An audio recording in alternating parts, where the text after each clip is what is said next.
Mesdames et messieurs, bonjour et bienvenue sur notre chaîne YouTube. L'information en Afrique et dans le monde en continu.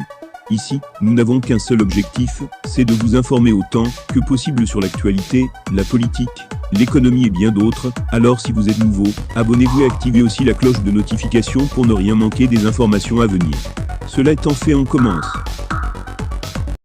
Le groupe Wagner en Afrique, les débats s'en mêlent. D'après plusieurs milices étrangères, Wagner en Afrique, l'appel du ministre français des armées au gouvernement du continent. Autrefois très présente en Centrafrique et au Mali, la France a décidé parfois sous la pression des dirigeants de quitter ces pays. Elle a officiellement justifié son retrait par la présence du groupe militaire russe Wagner dans ces différents États.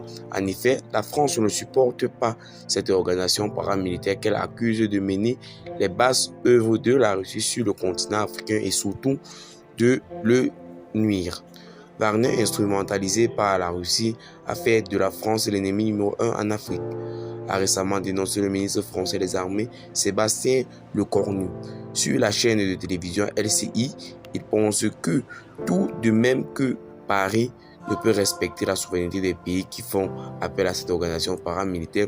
Cependant, il faut appeler à la responsabilité de ces États qui se livrent et se donnent au groupe paramilitaire Wagner.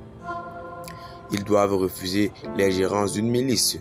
C'est un moment de responsabilité, de responsabilisation des gouvernants africains qui doivent aussi refuser l'ingérence d'une milice qui se voit par ailleurs être l'auteur de crimes épouvantables, a déclaré le ministre français des Armées pour M. Lecornu.